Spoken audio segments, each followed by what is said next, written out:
네, 정치부심으로 돌아왔습니다. 오늘도 재밌는 이야기 또 여러분들에게 쏠쏠한 그런 정보들을 전해드리는 시간 갖도록 하겠습니다. 자, 오늘 함께해 주실 분들 소개하도록 하겠습니다.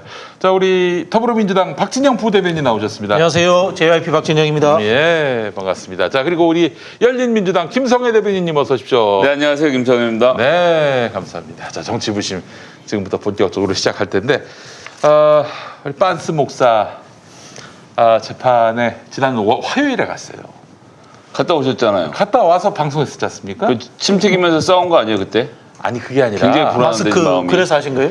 아니 사실 딱 가서 이제 증언을 하려고 그랬더니 그때 제가 벗었어요. 뭐 당시만 해도 뭐 사회적 거리두기가 1단계밖에 안 됐기 때문에 그랬는데 바로 우측에 2m 안에 거리에서 빤스 목사가 있더라고요. 그래서 이제 막 그 증언을 하는데 이 양반을 나 한번 약 올렸지. 뭐 변호사 좋은 사람 좀 쓰라고. 그러더니 뭐 이 양반이 버럭 화를 내면서 얼굴 시뻘게 져가지고.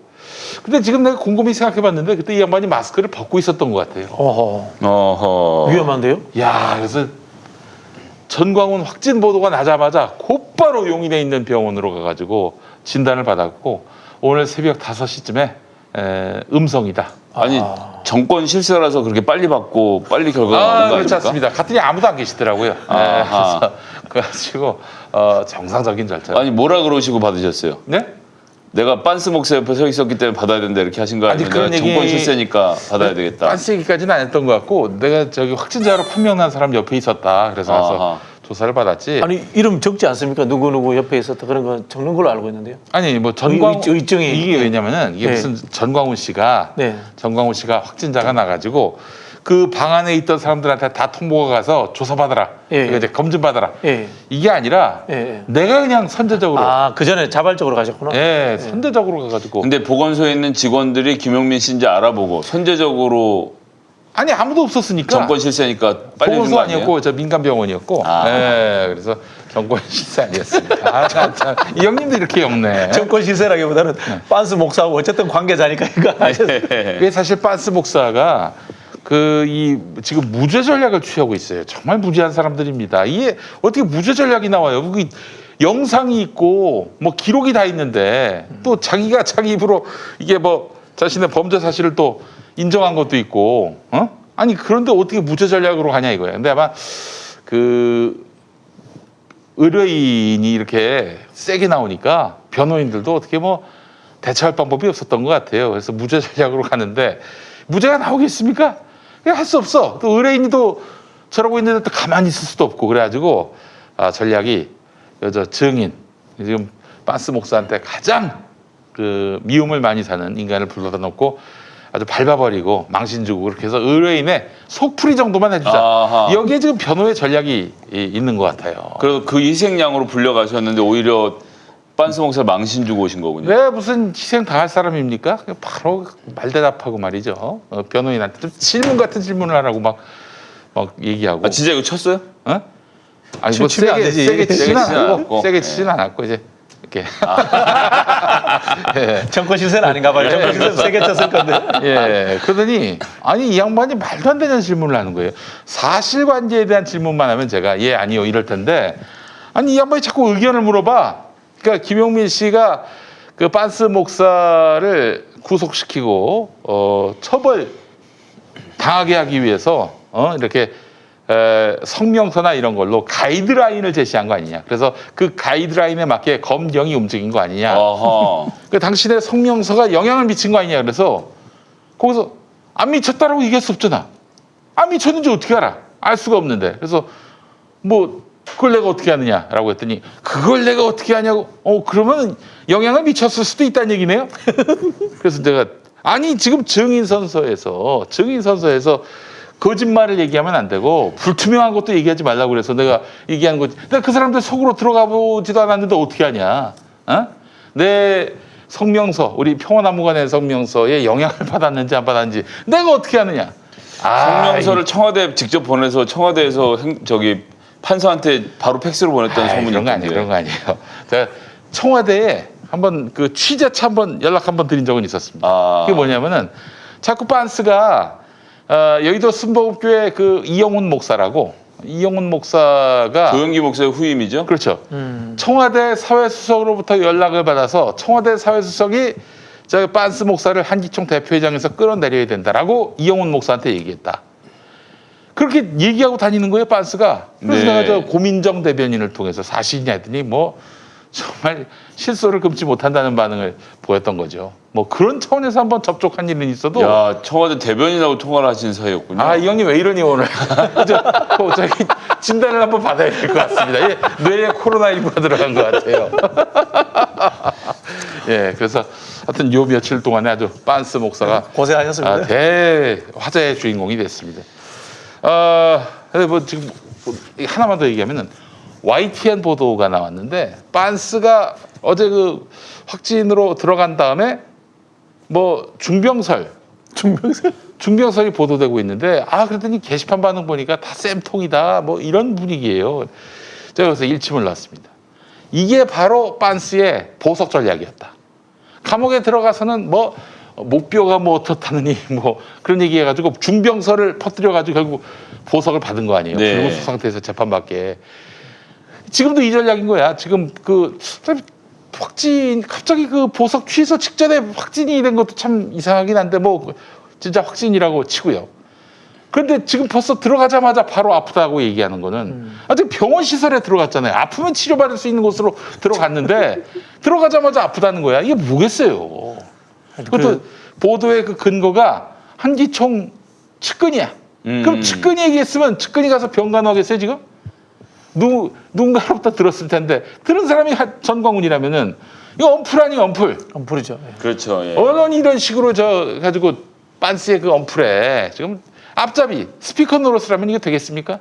예. 하여튼 교회 보니까 뭐 대변인도 있고 변호사도 있고 엄청나게 많대요. 깜짝 놀랐습니다. 그 저 대변인도 저희가 이제 고발해가지고 네. 지금 기소됐어요. 뭐 때문에 기소되냐면은 민주당은 공산당이 만들었다 이런 말을 총선 때 했던 상태가 다들 그런 상태예요. 예. 아니 근데 제가 어디 방송에 나와서 그 이야기했어요. 그 히틀러 처음 나왔을 때도 사람들이 코미디다 그러고 미치광이다 비웃었는데 예. 이게 나중에 이 선동이 되면은 거기 휩쓸리는 사람이 있으니까 그렇죠. 애초에 이게 강하게 이렇게 처벌해야 된다. 그게 KBS가 한 말인가요? 그건 제가 명확하진 않은데 한 번 하면은 안 믿는다. 네. 두 번 하면 의심한다. 세 번 하면은 그때는 믿는다. 믿는다. 이 전략으로 지금 꼴통 전략 계속 썼더니 와, 그 꼴통이 진짜 꼴통이 아니라 뭔가 좀 있는 사람인 것처럼 사람들한테 비친 거 아닙니까? 예.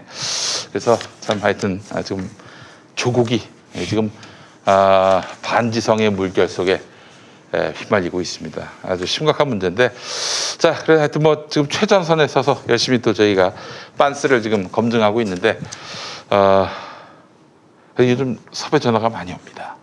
뭐 이렇게 섭외 전화가 많이 오는지 그래서 오늘 잠시 한 5초 정도 빤스한테 고마웠습니다. 네.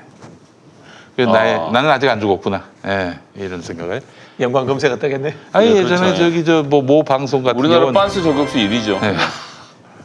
모 방송 같은 경우 제가 뭐 방송에 출연해 보려고 다 잘린 이유로 그래서 이제 출연료 회당 57,000원인데 거기도 까인 거야.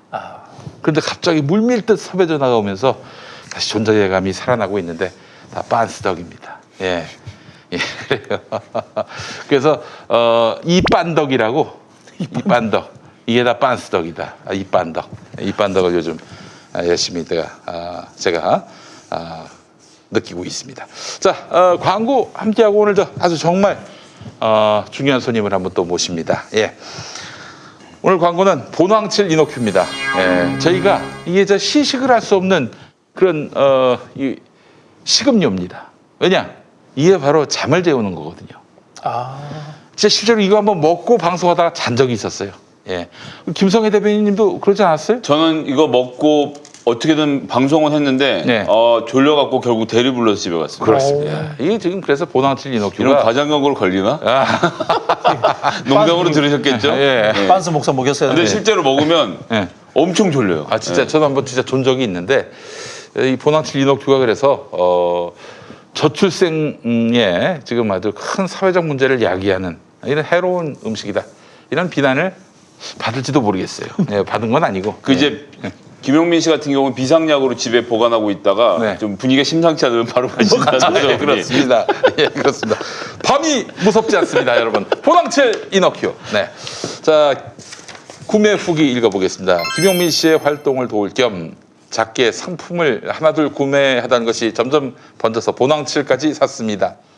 잠 때문에 힘드신 분들은 속는 셈 치고 한번 사보세요. 어떤 귀한 약을 드셔도 별 반응이 없던 제 어머니께서 효과를 느끼신다고 하네요. 비싼 공땡땡을 드셔도 숙면을 못 취하셨는데 보낭치를 드시고 나서부터 잠을 주무신다고 합니다. 좋은 생약 처방을 찾은 것 같아서 정말 신이 납니다. 네. 자, 잠이 부족한 분들은 많지만 보통은 잠잘 시간이 부족해서가 아니라 꿀잠을 잘 수 있는 몸 상태가 아닌 분들이 많습니다. 보낭칠 이노큐는 자고 싶어도 쉽게 잠들지 못하고 잠이 들어도 자주 깨서 개운치 않은 분들을 위한 제품이 되겠습니다. 자, 특히 수면제를 장기간 복용 중이거나 수면제 복용을 고민하는 분들께 보낭칠 이노큐를 적극 추천합니다. 왜냐하면 수면제가 가져오는 부작용이 매우 심각하다고 알려져 있기 때문인데요. 자, 보낭칠 이노큐는 제주산 황칠나무와 오가피를 주 원료로 만들어서 몸에 부작용이 없는 생약 성분입니다. 잠 때문에 고통받는 분들은 딱 한 달 동안만 보낭칠 이노큐를 잠자리 들기 전에 따뜻한 물에 타서 드셔보시기 바라겠습니다. 어제 김용민닷컴에서만 압도적 최저가에 판매 중인데, 야, 이건 뭐 기간이 없네요. 계속 김용민닷컴에서 제일 싸게 판매하니까 이 보낭칠 이노큐 사실 때는 김용민닷컴 오시면 되겠어요. 왜냐, 정가가 8만 원, 인터넷 최저가 59,900원, 김용민닷컴은 52,000원이 되겠습니다. 아, 세상에 3만 원이나 쌉니다. 3만 원이나. 네, 많은 사랑 바라겠습니다. 자, 정치부심 오늘 아주 귀한 손님 모셨습니다. 더불어민주당 최고위원 후보로 나서신 분입니다. 우리 한병도 의원님 모시겠습니다. 와. 네. 아유, 어서 오십시오, 의원님. 감사합니다. 아이고. 예. 자, 네. 자, 우리 익산이 말이죠. 도를 아십니까? 하는 동네 아닙니까? 익산에서 한병도를 아십니까? 네. 라고 하면 또 많은 분들이 한병도 우리 의원의 명망을 다 알고 있기 때문에 네. 그렇게 또 말씀하셨다고 네. 들었습니다. 한 병 더 하시는 분도 있습니다. 한 병 더, 한 병 더. 별명이 뭐였습니까? 제가 술집 가면 깜짝 놀랍니다. 옆에서 술 한 병 더 주세요. 그럼 제 이름 부르는 줄 알고 막 쳐다보고. 예. 제가 그 지금 이틀 동안 부산 경남에 있다 왔거든요. 예. 근데 또 경상도에서는 한 병 더. 아, 이게 한 병 더 달라는 주워갖고. 얘기고. 아. 예. 동생분이 한잔도란 소문이 있던데. 저희 형님은 한 병만입니다. 예, 알겠습니다. 자, 우리 한병도 의원님 청와대 정무수석. 정무수석 하시고 예, 나오셔가지고 예. 익산에 출마하셔서 그렇습니다. 당선되시고 예. 여러 번 또 떨어지셨어요, 사실. 힘들었죠. 그럼 이번에도 조배수 의원하고 그렇습니다. 붙은 거야. 저번에 조배석 후보, 예, 조배석. 저번에서 졌고 네. 이번에 72.6%. 아이고 세상에. 이제까지 진 거 한꺼번에 다 갚았네. 그러네요. 예. 좀 나눠서 표를 얻어가지고 저 당선이 계속됐으면 참 좋았을 텐데. 네. 아이, 그래요. 자, 지금 우리 한병도 의원님 최고위원 후보로 이제 나서시게 네, 됐고, 그래서 오늘 또 저희가 또 모시고 한번 이야기를 나눠보도록 감사합니다. 하겠습니다. 예. 자, 우리 저 질문을 좀 해주시죠. 갑자기 이렇게 시작하나요? 제가 먼저 질문할까요? 아니요, 제가 해도 되죠. 예, 하시죠. 예. 그 제가 이제 한병도 의원은 구면인 것이 네, 그 네. 문재인 대통령 선거 캠프에서 함께 일을 다른 파트에서 했던 적이 그러셨구나. 있습니다. 전 이제 홍보팀에 있었고 예. 조직 본부장으로 본부장이었는데 부본부장이셨나요 그때? 예, 뭐 예.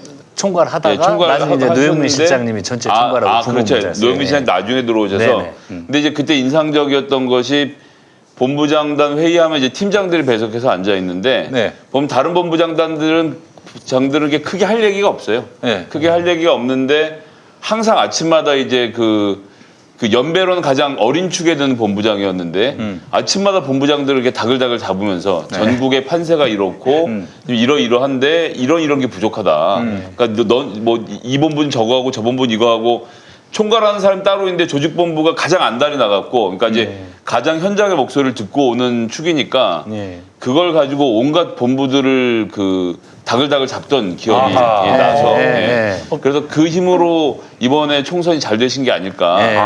예. 그리고 오늘 이제 모신 것도 사실은 이제 김용민 PD가 본인이 이제 그 문재인 정부의 정권 실세라는 것을 보여주려고 정권 실세를 초대한 거지. 그런 것도 아닙니까 지금? 그렇습니다. 지난 재판 때 오늘 얼마나 계속 들어오는데 이쪽에서 이렇게. 거짓말 3번 이제 사람들이 믿기 시작하는 거지 이제. 아 진짜인 것 같은데 막 정보수석이 와서 앉아 있는데 이렇게 형님 되는 근데 거죠. 진짜 저 인간들은 아니, 믿어요. 믿는다고. 아니 이제 다음 재판은 제가 증인으로 출석해야 되는 거니까 같이 나가지고 이 화면 보이면서 봐라 이게 증거다라고 이제 이야기를. 아니 나는 지금 방송 5만 7천 원짜리도 못 나가는 판인데 정권 실세라고 하니까 너무 화가 나는 거야. 이게 아니 김성애 대변인 말씀드리니까 우리 의원님 저는 안지 한 20년 다 돼가는데 그렇죠. 원래 남을 다글다글하게 이렇게 일을 시키시는 분이 아니에요. 근데 그렇죠. 진짜 이긴 이유가 있었구만 그때 대선에. 막 전 굉장히 목소리가 크셨고 다른 분보다 그 말 점유율이 2배가 넘어서 예, 굉장히 인상적이었어요. 원래 말 점유율이 많으신 분도 아니고 저는 이 형님이 이제 17대 국회의원 하실 때 네. 한 2년 동안 국회의원인지 몰랐어. 한병도 의원실 보좌관인 줄 알았어요 솔직히. 아 진짜 제가요. 17대 때면 그때 네. 몇 제가 만으로 살이셨었던 거예요? 34인가 5살 정도 됐는데 진짜요? 제가 저를 이제 측에서 도와주시는 아, 17대 때 같이 초선 의원 했던 분이 누가 계시죠? 김태년, 김태년. 정봉주, 정봉주. 정봉주는 나 지금 우리 친한 이화영 사람. 같이 그때 했던. 자주 뵀거든. 제가 요즘도 이렇게 다니면서 그때하고 지금하고 비슷한 게 제가 특히 그때는요 가면은 국회의원인지 몰라요. 저 행사장을 이제 초선이니까 잘 얼굴을 모르잖아요. 네. 그 행사장에 들어가면 저를 그 지역에서 도와주시는 예. 보좌해 주셨던 분이 키가 180 이렇게 훨씬 넘으시게 환출하세요. 네. 그러니까 딱 같이 들어가면 그분을 이렇게 안내해주고 또 중국 공산당 뭐 행사를 갔습니다. 중국에서. 근데 막 가다가 제가 화장실이 급해서 네. 화장실로 쏙 들어갔어요. 네. 그리고 이제 그 앞에서 이제 오른쪽은 그 국회의원들하고 공산당 간부들하고 모이는 네. 거고 왼쪽은 이제 그 보좌해 주시는 분들 네. 모여서 가는데 화장실을 갔다가 딱 나오니까 네. 중국 사람들이 저를 딱 보더니 이쪽으로 쭉 안내하더라고요.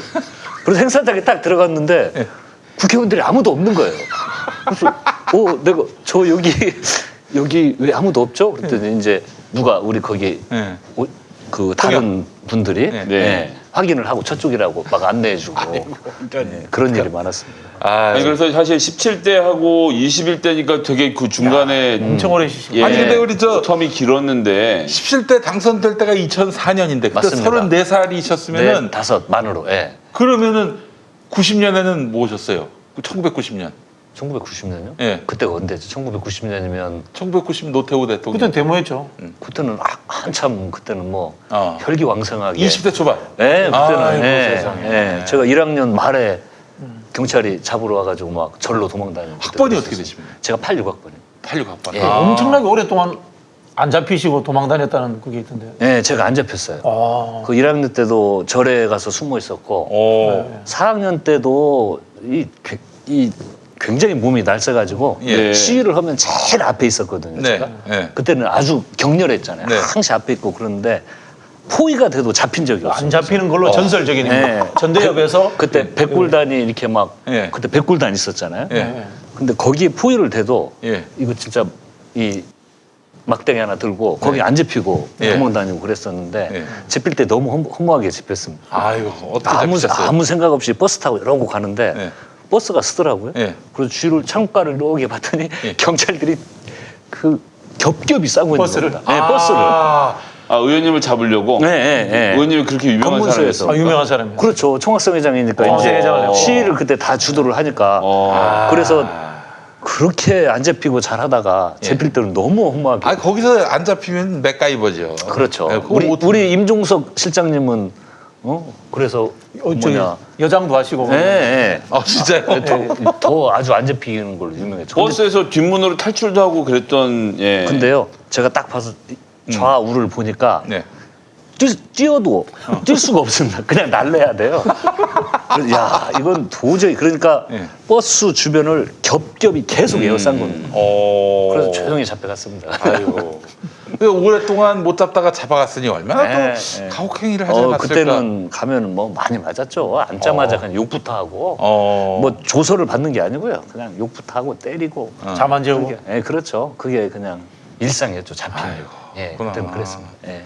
그런 고난의 세월을 또 겪으셨고. 예, 아. 예, 예. 아니 그 임종석 그 비서실장과 예, 함께 청와대에서 예, 정무수석을 그렇습니다. 하셨단 예, 말이죠. 예, 예. 예. 자 그렇게 문재인 대통령의 그 임기 초반에 그 역할들을 하셨는데, 예. 그리고 이제 국회에 들어오셔가지고 지금 최고위원이 되려 하신단 예, 말이에요. 예. 뭘 하시려고요?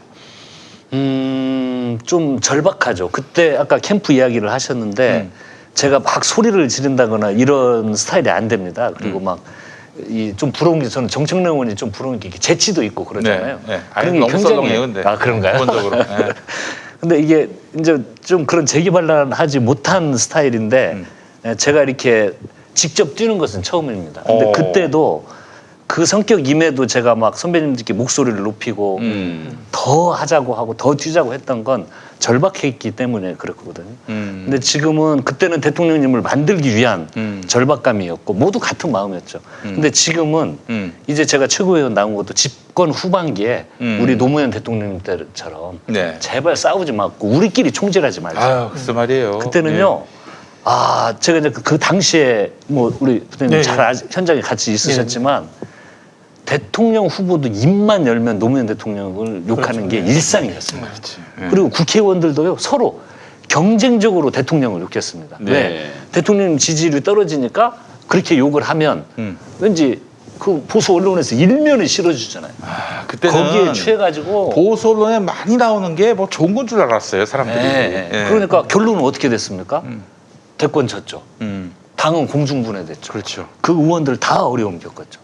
그래서 이제 우리 이제 문재인 정부 집권 후반기인데 제발 우리 그때 참여정부 때 그 우리끼리 싸우고 맞습니다. 다투는 거 하지 말자. 그리고 문재인 정부가 성공하기 위해서는 제가 또 정무수석을 하면서 당과 공개적 비공개적으로 여러 그 노력들을 했잖아요. 네, 그런 네, 경험이 있으니까 예. 이제 최고위원 들어가서 당정청이 화합하고 서로 갈등하지 않는 윤활유 역할을 제가 가장 잘할 수 있고 그렇게 되면 우리 문재인 정부 성공하는데 좀 절박한 마음으로 출마를 했습니다. 지금 문재인 대통령 지지율이 당 지지율보다 높아요. 네, 그래서 네, 네. 뭐 노무현 대통령 때 같이 당에서 이렇게 당장 등 돌리는 사람들이 나오는 거를 염려하지는 않아도 되지 않을까 이렇게 기대하면서. 아, 정말요? 예. 근데 언론의 상황은 그때보다도 훨씬 더 지금 문재인 정부에 대해서 적대적인 것 같아요. 그 3일 전에 보셨나요? 그 조선일보 일면에 예. 대통령의 레임덕 이야기가 아주 그냥 하면서 구술을 하고 있어요 그 지금. 여당 익명의 여당 의원 2명 인터뷰를 했는데 네. 대통령의 레임덕 현상에 대해서 이야기하고 왔다라는 취지로 이야기를 했었습니다. 네. 익명으로. 예. 그 국회의원이 누군가는 모르죠. 여당이 어디 뭐 산부인과 의원일 수도 있어요. 예. 이렇게 그건 자꾸 우리의 어떤 분열을 원하는 거죠. 그리고 대통령의 레임덕을 원하는 거죠. 하지만 우리 그 말씀하셨듯이 결코 우리 당내 의원들이요 그렇게 이제 그런 경험들이 있기 때문에 네. 호락호락하지 않습니다. 예.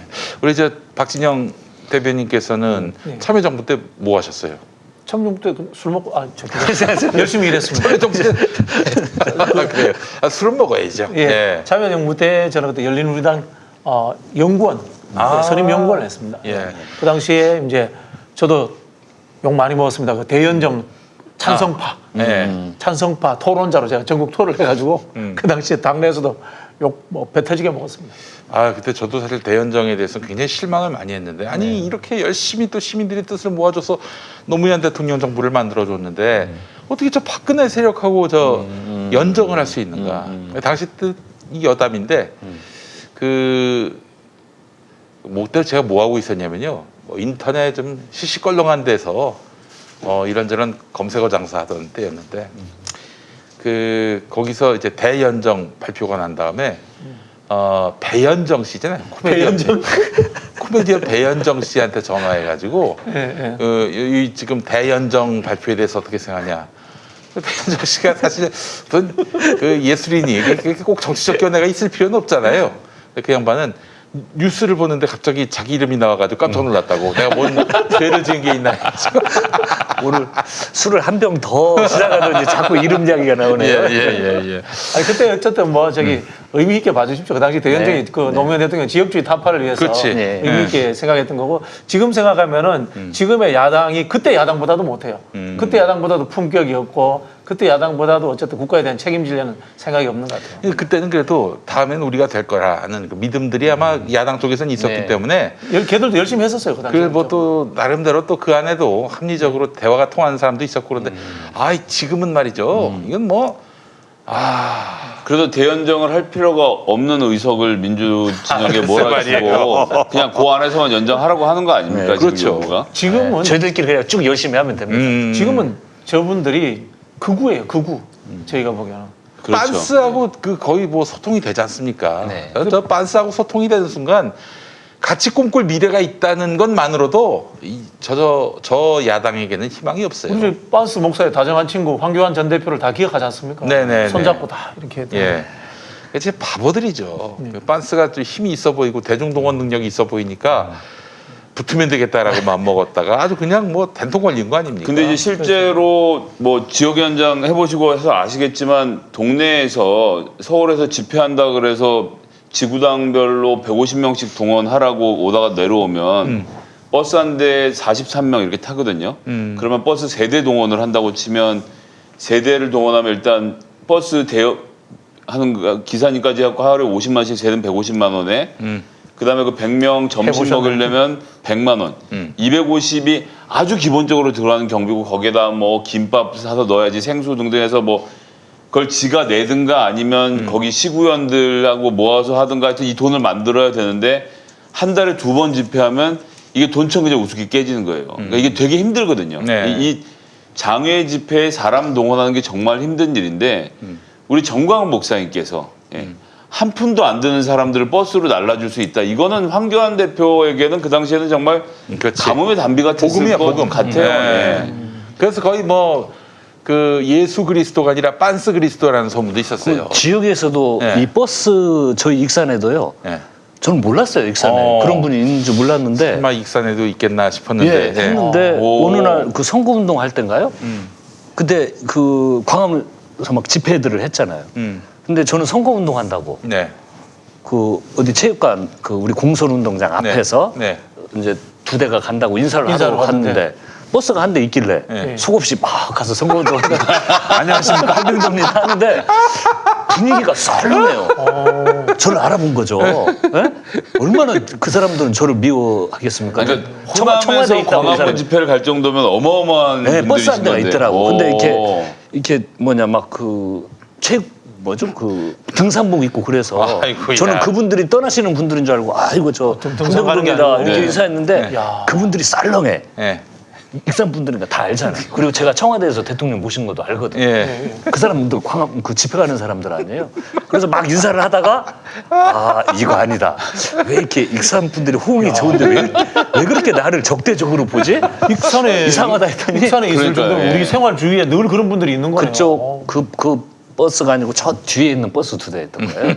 그래서 나중에 거기 가서 인사를 했거든요. 아유 우리 한병도 의원님이 다 좋은데 그 큰 문제점이 하나 있다면은 이 위치를 엉뚱한데 번지수를 잘못 찾으시는데 좀 문제가 있어요. 예전에 또 얘기하게 됩니다만은 그거 그만해. 뭐 지금 아니, 정봉주 정봉주 의원이 이제 홍성교도소에 수감됐는데 네. 홍천에 가신 거예요. 홍천, 강원도 홍천. 예. 이건 진짜 내비게이션을 꼭 생활에 가까이 두셨으면 좋겠습니다. 아니 근데 내비게이션 찍고 가죠. 아니, 홍천으로. 아, 그럼 그 잘못 버스는 들은 거죠. 아마도 기독교인들이었을 가능성이 예, 그랬다고 높겠네요. 하더라고요. 그래서 예. 제가 이제 나중에 물어봤더니 익산에서 이제 저희들은 분위기가 좋잖아요. 예, 시민들이 그러니까요. 예. 제가 가면 다 좋아해 주시고 환영해 주시고 막 예. 그러는데 이렇게 표신하게 막 이렇게 적대감을 막 인상 쓰는 분들은 없거든요. 아예. 그래서 야 저분 이상하다.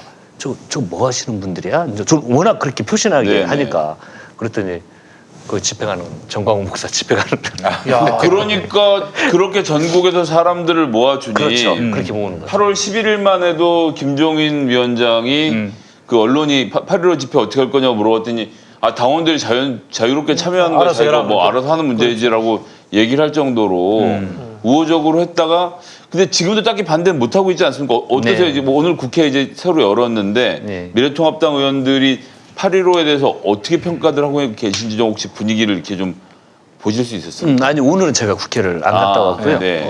지금 그것에 대해서 좀 일방적인 평가를 하는 것 같고 제가 이제 부산 경남에 있다가 지금 이쪽으로 그렇죠. 바로 왔거든요. 예. 그래서 아직 국회는 들어가지 않았는데 이제 가보면 아마 결론들은 미리 뻔할 거라는 생각을 합니다. 지금 굉장히 미래통합당이 당혹해하는 것이 분명해 보입니다. 예. 예. 저도 사실은 제가 평소에 게을러서 잘 안 쓰는데 논평도 썼어요. 8.15 코로나 집회를 통합당이 나서서 좀 자제시켜라.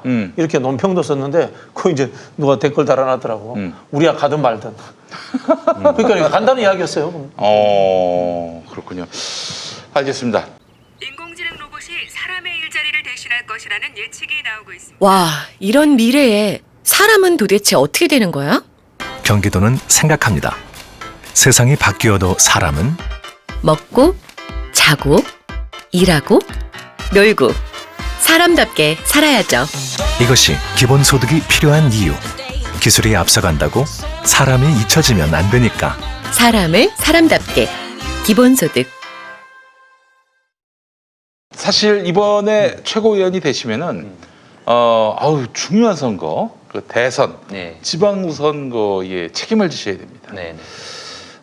그래서 아마 우리 그 더불어민주당 당원들은 이 지도부가 선거 전략이 있는가, 네. 다음 대선 지방선거 승리에 대한 어떤 묘책이 있는가. 물론 지금 흐름으로 보면 저쪽이 대권을 가져갈 가능성은 대단히 미약해 보이지만은 네. 나의 민심이 또 어떻게 출렁일지 모르고 또 게다가 180석을 몰아줬기 때문에 조금만 잘못하면 삐끗할 수가 있어요. 네. 그래서 사실 그 다음 선거에 대한 큰 어떤 그런 그림과 전략들을 갖고 있느냐 아마 이것도 주안점을 두고 볼 것 같습니다. 네. 한병도가 최고위원 되면은 다음 대선 지방선거 승리합니까? 그렇죠. 아 그래요? 단합시킬 수 있습니다. 아 그래요? 특히 또 그제 지난 대선 때 문재인 대통령 만들기에 예, 또 예. 주역이었고. 예. 이게 저희들이 이제 180석이 됐기 때문에 정말 태도는 겸손한 태도를 잊으면 안 됩니다. 네. 국민들을 대하는 태도는 언제나 겸손하게. 그리고 저희들이 그 태도를 견제하지 못하면 까딱 잘못하면 이게 오만하게 볼 수 있는 그렇지. 거거든요. 그래서 태도는 겸손하되 일을 안 하면 그건 무능이 되는 겁니다. 태도는 겸손하되 현재 지금 저희들이 풀어내야 될 국정 과제들 아직도 공수처 설치도 이거 다시 추진을 글쎄 해야 말이야. 되잖아요. 예, 예, 예를 들어서 예. 교착돼 있던 남북 관계 반드시 다시 복원됩니다. 그렇습니다. 네, 그렇게 되고 이런 일들을 또박또박 해 나갈 때 국민들은 다시 반드시 지지를 해주실 거고요. 이 일을 하면은 문재인 정부는 성공합니다. 문재인 최고 1의 전략은 차기 정권 재창출의 제1의 전략은 문재인 정부의 성공입니다. 네. 문재인 정부가 성공하면 지금도 가능성이 높지만 차기에 우리가 정권을 재창출할 수 있는 가능성을 높이는 거거든요. 그래서 아까 저희가 방금 전에 말씀드린 그 원칙만 견제하면 자신 있습니다. 네. 그래서 약간 지금의 흐름 속에서 국민들에게 실망 끼치지 않고 네. 또 미래 전략을 제시하게 되면은 충분히 이제 호응을 얻을 수 있을 것이다라고 네. 생각하는데 네. 누가 대통령이 돼야 합니까? 누가 대통령이요? 근데 그건 좀 많으면 좋겠어요. 후보가 많았으면 좋겠다. 예. 그러니까 좀 더 국민적 관심, 우리 다양한 지지층의 지지를 받는 네. 후보들이 치열하게 경쟁을 하는 것이 네. 더 좋겠다 예. 이런 생각이 듭니다. 저는. 임종석 전 실장. 가능하죠. 김경수 지사 김경수 지사. 가능하죠. 예. 예. 지금 뭐 그래서 두 분 다 친구 아니세요? 다 친구입니다. 근데 두 친구는 또 재수 86이에요. 재수. 같은 86학번인데 예. 이상하게 저희들 86학번들은 재수 86들이 많아서 네. 다 김경수 지사, 임종수 실장 다 재수 86. 그렇군요.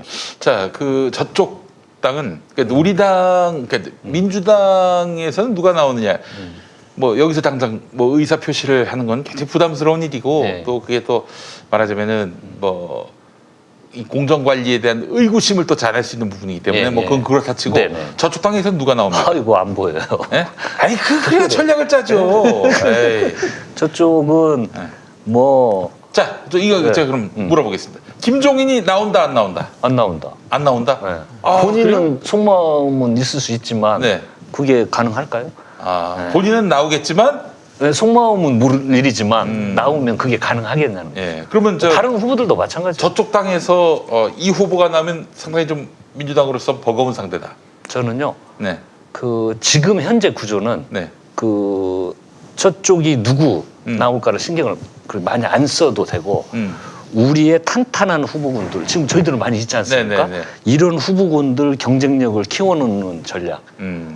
저쪽이 어떤 후보가 나오니까 어떤 대응 전략을 하는 것보다는 우리 후보군들을 단단히 하면요 누가 와도 반드시 이깁니다. 좋습니다. 네, 이게 사실 반드시. 대선이 한 2년 남았으니까 네. 2년이 좀 못 남았군요. 네. 예. 지금 여쭤보는 것 자체가 사실 네. 우문입니다. 네. 내년 서울시장, 부산시장 누가 나와야 됩니까? 서울시장 부산시장. 예. 그 후보 내야 될 거 아니에요. 예, 후보 많이 있죠. 예. 예. 근데- 그래서 지금 뭐 서울도 지금 많지 않습니까? 우리 추미애 거론되는 장관님, 분들이, 그다음에 우리 박영선 장관님, 우상호. 그다음 뭐 예, 우상호, 음. 임 실장님은 뭘 잘 안 하시려고 하더라고요. 예, 예. 당무 근데 서울시장 나온다는 뭐 이런 소문도 있었는데 보시기에는 좀 부정적이신 것 예, 같다. 현재 본인은 뭘 막 하려고 하는 것보다는 지금 아시다시피 지자체 다니면서 그 뭐냐 남북 관계 관련된 그 네트워크를 만드는 그 일에 현재 집중을 하고 있고요. 전에 그래서- 이탄희 후보 네. 지원 뉴스에 오시는데 야 진짜 뭐 대단합니다 진짜. 그럼요. 거의 괜히 임종석이 아니에요. 네. 예. 뭐 아주 이 동백 사거리 저희 동네가 이제 네. 용인 네. 구성 동백 쪽에 있는데 와 이 동백 사거리를 확 그냥 휘어잡고 네. 어떤 인간이 크락션 누르면서 지나가는데 네. 아 죄송합니다 뭐 이러면서 네. 참 없던 호의도 막 생길 정도로 정말 훌륭한 연설을 해주셨는데 대단한 네. 친구들 예. 부럽습니다. 또 오셨어요? 그 저희 선거할 때 오셨어요? 거기요? 임종석. 저는 예. 제 익산에서 네. 열심히 익산에 생각하고 한번 아. 아니 제가 아니 그러니까 이제 저희 임종석- 참모들은 임종석 실장 익산에 한번 오셨어요? 임종석 한번 실장이? 이 오게 해달라고 막 참모들은 그러는데 네. 여론 조사도 그렇고 예. 제가 아니, 그 임종석 실장이 다 이긴 지역구에 왜 갑니까? 안 가지. 예, 아. 지지율이 굉장히 높게 나오니까 제가 좀 와달라는 이야기를 참아 못하겠더라고요. 예, 그때는 그래서 1분 1초를 쪼개서야 되는 그럼요. 건데 예, 최소한 좀 경쟁 지역. 예. 20% 안에는 좀 박빙이 벌어져야 얘기가 되는 네. 건데 저희 개인적으로 동네가 가까우시기 그랬습니다. 때문에 저희 부탁하기도 좀 예. 민망스러울 수도 있어요. 그럼요. 너무 욕심이죠. 오히려 욕심내는 제 지역까지 와달라고 하는 건 좀 알겠습니다. 욕심해서 부탁을 안 했습니다. 저기 서울시장 후보에 제 친구도 하나 좀 누구인가요? 김우영이라고 현 부시장. 예. 예, 예, 저 좀- 청와대에서 같이 저 일했었잖아요. 예. 예, 의원님 정말- 친구분들은 좀 대권주장급이지만 제 친구는 그 정도 급이라서. 네. 이름 넣는 것도 꽤 중요하군요. 아, 중요하죠. 네, 알겠습니다. 부산시장. 근데 사실 두 개 다 이제 민주당 단체장 예, 예. 지역이었는데 예. 서울은 모르겠지만 부산은 어렵다 이런 얘기도 많이 있고 벌써부터 패배주의에 젖었어요. 어떻게 됩니까 부산은? 제가 그제 부산에 있었는데 네. 정말 많은 분들 뵀거든요. 걱정들을 많이 하시더라고요. 네. 그런데 저쪽은 김세현 씨가 나올 것 같아요 느낌이. 예, 거기가 만만치가 않죠. 예. 그래 지금 우리는 장재원도 얘기 있었는데 장재원 대권 나간다 그러고. 아 그래요? 네. 그 부산 이상한 분이네. 부산 나오라고 하시. 부산 나오면 좋을 것 같은데. 예, 그래. 아들하고 같이 현재- 선거운동 얼마나 예. 좋아. 예. 저희들은 현재 뭐 김영춘 장관님 국회 사무총장 계시고. 예, 예. 예. 예, 그리고 이제 뭐 다른 분은 현재는 많이는 안 보이는 것 같아요. 아, 예. 그렇군요. 예. 아, 이게 어떻게 되나 이게 참 예. 그 근데 이제 저희들이 현재 뭐 여러 부산에 가니까 이제 지지율 하락 이런 것들을 너무 네. 걱정을 하시길래 네. 지지율은 내려가고 올라가고 반드시 그렇죠. 옵니다. 근데 저희들이 현안 문제들을 해결하는 능력을 보여주면 반드시 지지율은 다시 오를 거니까 일희일비 하지 마시고 힘들 내시라고 이렇게 말씀을 드리고 왔는데요. 지지율은 저는 부동산 문제 같은 경우 지금 뭐 언론에서 주로 이야기를 하고 있지만 좀 빠른 시간에는 안정기로 접어들지 않을까 이렇게 생각을 합니다. 그 전에 네. 부동산 대책을 내면은 변칙적인 그 투기 하는 사람들이 변칙적인 방법을 많이 사용을 했거든요. 네네. 뭐 갑자기 집을 법인에다 현물 출자를 한다든지 네. 뭐 상속을 한다든지 이런 변칙적인 방법들이 일어났는데 지금 그런 것까지 전부 모니터링을 시장에 대한 모니터링을 다 하고 있습니다. 네. 그래서 원내에서 즉각 대응을 하고 이제 뽑혔던 핀을 다시 꽂아놨기 때문에 반드시 안정될 거라고 보고요. 뭐 다 공감하지만 남북 관계도 조만간 우리 남과 북이 할 수 있는 일, 미국과의 협의하에 이런 것들이 진행이 되면 다시 논의가 시작될 거라는 이런 생각들을 하기 한미 동맹의 때문에 기조하에서도 우리끼리 이제 할 수 있는 일은 해야 이제 된다. 그럼요. 지지율 말씀을 하셨으니까 제가 궁금한 게 하나 있는데 뭐 특히나 최근에 청와대 계시다 나오셨으니까 더 잘 아실 것 같기도 하고 대통령의 인사 스타일을 보면 사람을 내치는 스타일이 아니잖아요. 그러시죠. 오히려 거꾸로 저 사람은 진짜 좀 그만했으면 좋겠다 싶은 사람에게도 나가란 말씀을 절대 안 하시는 걸로 유명하신 분이라서 이번에 사표를 쓰는 과정도 보면 뭐 하여튼 안팎의 관측이 굉장히 전격적이었고 대통령과의 상의가 없이 그냥 이 수석들 간의 논의 그때 이제 비서실장이 올린 걸로들 많이 소문이 났는데 뭐 속사정이 알 수 없지만 근데 이 과정에서 보면 그러니까 이제 여러 가지 예측들이 있었지만 대통령이 지지율 때문에 수석들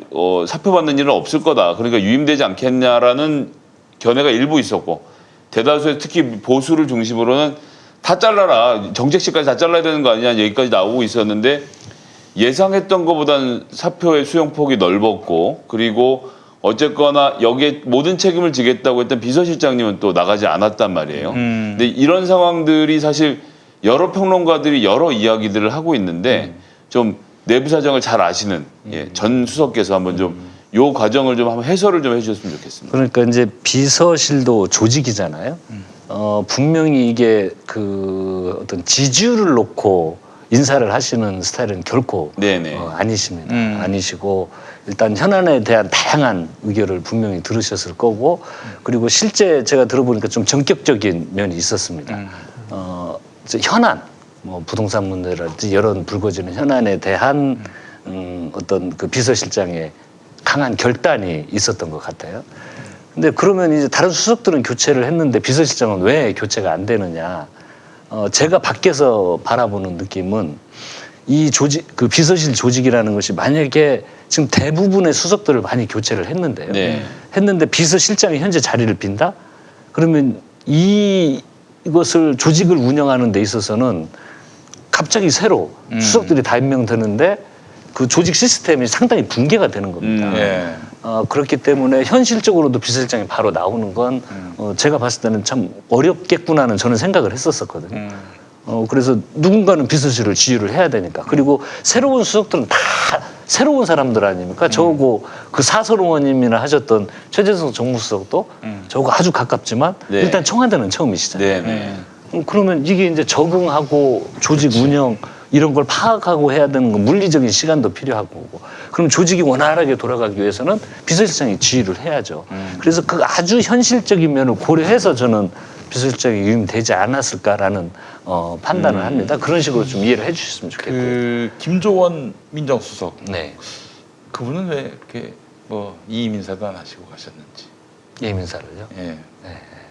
그리고 하고 가셨으면 좋았을 텐데. 중앙일보 보도에 따르면 노영민 실장과 김조원 수석 사이에 뭐 갈등이 있었다는 식의 보도. 저도 그 이야기를 많이 들었는데요. 네. 그건 정말 사실을 확인해 볼 필요가 있습니다. 예를 들어서 저희들도 보면 그때 일할 때 기정사실 와가지고 야당에서 이야기하는 게 대통령이 혼밥하신다. 그게 뭐 사실이에요. 그게 안에 시스템이 그게 가능한 일입니까? 저희들은 대통령이 뭐 하신다고? 혼밥. 혼밥 드신다. 혼자 혼자 식사하신다고. 예. 아. 야, 저런 이야기를 하는데 야당 의원들은 그걸 사실로 믿는 것 같아요. 사실로 그거. 이게- 저희들이 봤을 때는 이건 진짜 뭐라고. 그거 박근혜 청와대를 경험한 그렇지. 야당 인사들 입장에서는 만나기를 보겠지. 그 경험 속에서 나오는 건데 저희들 입장에서는 네. 정말 대꾸할 가치도 없는 부처 눈에는 얘기들이죠. 부처만 보여가 참. 그렇죠. 그 예. 이야기는 그런데 이제 안에서 싸우고 공개적인 자리에서 싸웠다 이런 건요. 뭐 언론에도 나오고 그런 이야기들 많이 있는데 적어도 조직 운영이 그 정도 공개적으로 충돌을 했다면 저는 있을 수 없는 이야기입니다. 쉽게. 역시. 개인적으로 두 분들이 그건 모르겠어요. 하지만 언론에 나온 대로 공식적으로 그 조직을 운영하면서 충돌을 했다? 그 아마 진짜 공식적인 충돌이 일어났으면요.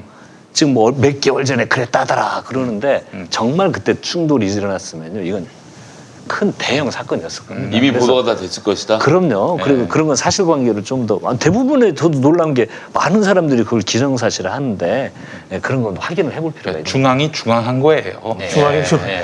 근데 일단 이런 부분이 있는 것 같아요. 그 말씀하시는 것대로 시스템의 안정성, 네. 조직의 문제로서 이제 좀 더 있을 수 있는 네. 그런 측면은 있는데 비서실이 어쨌든 참모진인데 네. 본인들의 거취의 문제라든가 본인들의 주택의 문제를 가지고 언론에 뭐 이야기를 한다거나 뭐 어떻게 보면 좀 하나의 전국 돌파용인 것처럼 했던 거는 제가 보기에는 뭐 좀 적절치는 않다는 생각이 좀 들어요.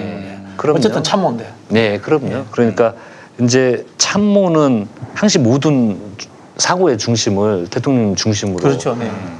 놔야 되겠죠. 그리고 그것에 대해서 정말 스스로 이게 무서울 정도로 안에 모시고 있는 동안에는 아주 좀 엄격 해야 된다고 생각을 네. 합니다. 그리고 그것에 대해서 아무튼 자기 관리를 더 철저히 해야 될 그렇죠.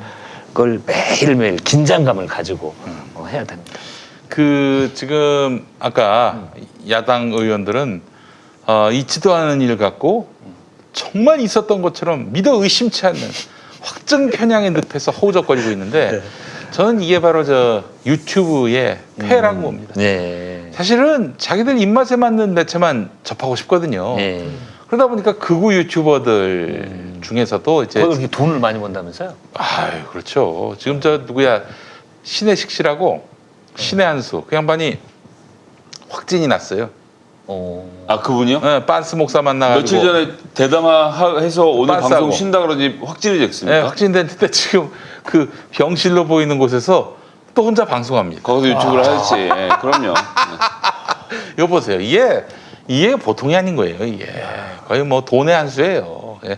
사실 그 제가 봤을 때는 이게 그렇게 해가지고 듣고 싶은 얘기만 듣게 해주니까 듣고 싶은 얘기만 듣도록 해주니까 막 그런 수요가 있으니까 그런 방송을 하고 사실은 굉장히 냉정하게 자기에 대해서 비판적인 매체도 들어보고 또 거기서 합리적인 자신의 처신 방법을 모색해야 될 정치인들조차도 듣고 싶은 것만 듣는 거예요. 그러니까 그따위 이제 보도에 현혹되는 거고 이 기성 언론들도 봐주는 사람들이 없으니까 그 이 유튜브에 길들여진 그런 독자들의 그 눈높이에 맞춰서 정말 있지도 않은 이야기를 기정사실화해서 보도를 하잖아요. 그 보니까 저기 뭐 페이스북이나 이런 거 보고 끌고서 막 올리지 않습니까? 그렇죠. 근데 그게 있으면은 자기들이 책임을 안 져도 된다고 하더라고 언론사가. 네. 그러다 보니까 이제 사실 확인하지 않고 이제 페이스북 근거, SNS 근거 이렇게 해서 이렇게 올려버리는 거죠. 예. 계속 그딴 식으로 이제 보도가 나오게 되면은 결과적으로 지금 이 민주정부 같은 경우에 그 레임덕을 자꾸 만들려고 하는 세력들이 있잖아요. 뭐 레임덕 여권 의원 2명이 레임덕 운운했다는 건데 그런 얘기는 얼마든지 만들어내고 지어낼 수 있고 또 그래서 결국에는 이 정부가 굉장히 어려운 언론 지형에서 더 정말 힘을 잃게 되는 것은 아닐까 염려하는 시각도 네. 있고요. 근데 네. 제가 믿음이 있는 게요. 예. 우리 민주당 의원님들 만만치 않습니다. 그런 언론이 나오면 다 파악을 하고요. 예. 그 전하고 다르게 어떤 행동이나 행위 자체가 우리 분열을 조장하는 것들은 네. 이미 다 판단들을 잘 하시고 잘 뭉시고 현안 대응도 잘 하고 있다고 봅니다. 네. 이번에 저희들이 부동산 대책을 세우고 네. 추진하는 과정에서도 정말 한 목소리로 아주 일사분란하게 추진이 되는 걸 보면서 네. 저는 굉장히 좀 흐뭇했습니다. 이제 그런데 중요한 거는 이 관료들, 늘공들. 저는 이분들 중에도 상당수가 네. 이 현 정부와 적대적인 그런 매체나 유튜브에 이제 길들여져 있는 것이 아닌가. 뭐 대표적인 집단이 검찰 아닙니까? 네, 아유, 예. 이런 거 보면서 임기 말에 어쨌든 이제 종반부로 접어들었는데 이 늘공들에 대한 그 어떤 통제라는 표현은 좀 그렇지만 장악력이 좀 강화될 필요가 있지 않겠는가라는 생각이 들고 네.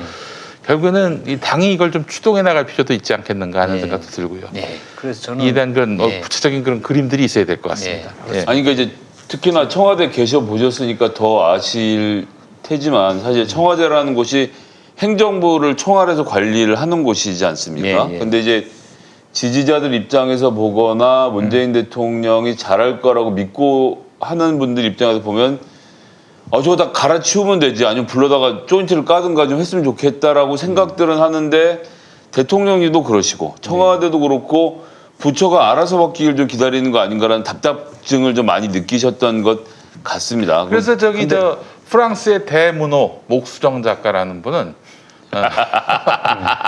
왜 저기 깜짝이야. 대법관 불러가지고 조인트를 까야 되는 거 아니냐, 뭐 그런 아주 소설 같은 대문호답게 대문호답게 그런 걸 쓰신 것 같아요. 근데 이게 이제 추진을 하는 과정에 이제 그 현재 법과 절차라는 게 있는 거거든요. 그러니까 저희들도 뭐 추진을 하다 보면 외교 관계나 이런 걸 보더라도 어쩔 때는 이게 목까지 차오르는 것도 있지만 그렇지. 최대한 이렇게 어떤 그걸 표현하지 않고 차분하게 유지하려고 하는 노력이 필요한 것들도 있고 지금 저는 대한민국 전체가 상당히 민주화됐고 네. 그 민주적인 통제가 각 부처에 많이 스며들었다고 생각이 듭니다. 이제 군대와 좀 경찰 같은 경우에도 상당히 민주적 절차가 그 조직 운영 방식에 상당히 이제 반영이 됐다고 생각이 드는데 아직도 많은 국민들이 걱정하고 있는 게 이제 검찰 문제입니다. 그렇지. 그래서 그 검찰 개혁에 대한 핵심으로 공수처 설치가 돼 있는데 지금 현재 그 미래통합당에서 추천위원 2명을 추천하지 안 하고 않으면 있잖아요. 임명을 할 수가 없습니다. 네. 그거 어떻게 해야 그럼 이제 됩니까? 법을 바꿔야죠. 그래서 저는 국회의장이 기간을 정해서 안 하면은 교섭단체 천안한 걸로 다른 해가지고. 교섭단체로 지정하는 걸로. 비교섭단체로 지정을 해서 예, 하는 예. 방법을 추진하지 않으면 방법이 없습니다.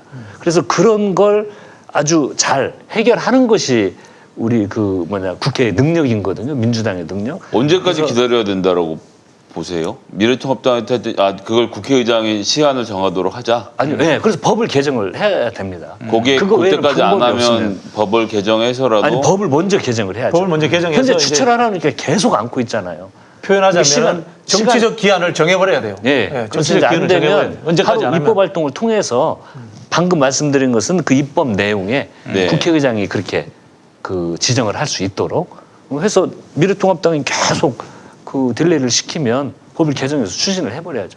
그런 이제 그 능력인 거죠. 그렇게 제가- 하자는 주장도 있고 7명 중 6명을 7명 중 5명으로 바꿔서 그냥 5명이 합의가 되면 통과시키자 이런 얘기도 나오고 하더라고요. 그것도 뭐 검토해 볼 수 있는데 네. 저는 일단 초기에 그 만들었던 법을 좀 준용을 존중을 하면서 하면서. 네. 안 할 수는 없잖아요. 저렇게 시간 보태서 하지 말자는 겁니까?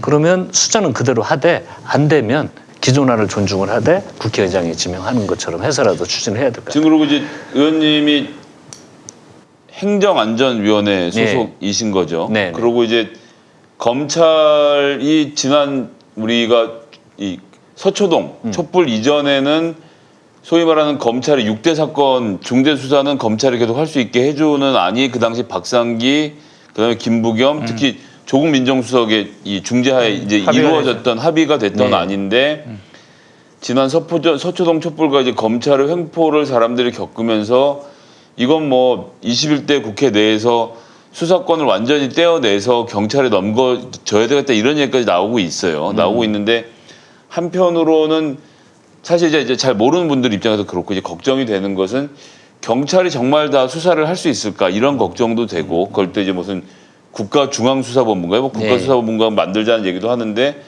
근데 이것까지 다 주면 이번에는 경찰이 너무 조직이 비대해져서 검찰 하던 짓거리를 경찰이 하고 다니면 어떻게 하나 이런 걱정들을 하시는 분들도 계시던데 경찰 개혁 같은 경우는 또 의원님한테 많은 그 의원님이 앞으로 신경 쓰셔야 되는 본인의 국정 과제라고 보여지는데 네. 상임위 관련돼서 그 경찰 권력에 대한 개혁 이 문제는 좀 어떻게 보고 계신지도 궁금합니다. 예, 그래서 이번에 이제 경찰 개혁 방안을 저희들이 발표를 하지 않았습니까? 네.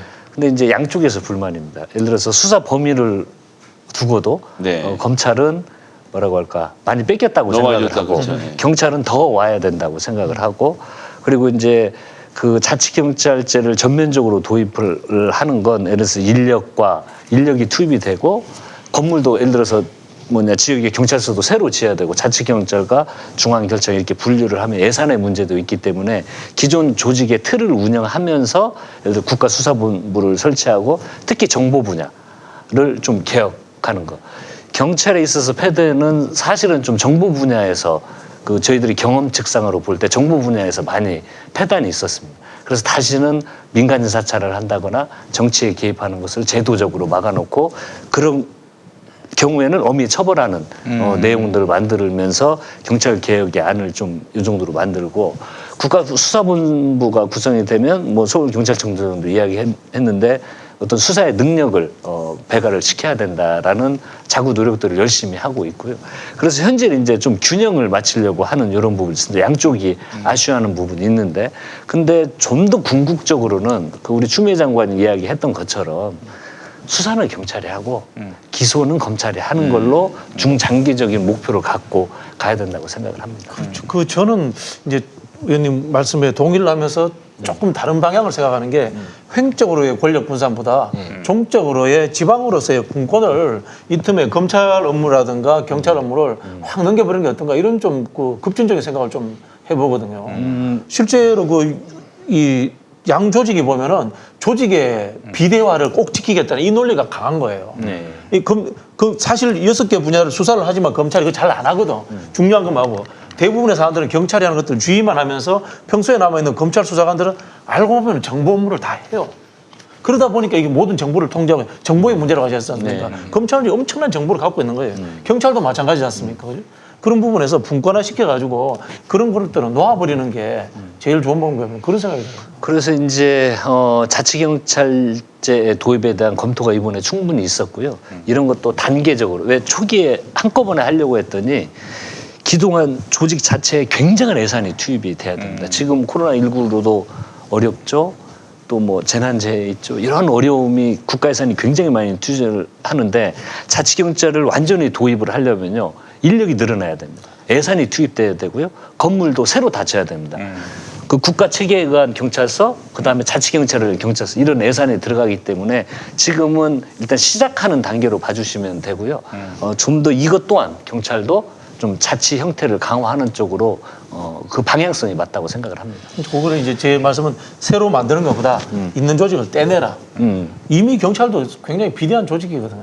사실 쉽게 말하면은 이 중앙뷰로 놔두고 이 현재 있는 지방청을 그냥 지방 그 자치경찰로 다 돌려도 되는데 그게 너무 급진적이니까 안 되는 거지 않습니까? 그래서 아니요 이번에 이제 안은 예를 들어서 뭐 청소년, 교통, 예. 생활 안전 분야는 이제 자치 그 인사권도요 그 지역의 인사위원회에서 인사를 할 수 있도록 해서 그렇죠. 조직적으로 이번에 상당히 분류를 시켜놨습니다. 예.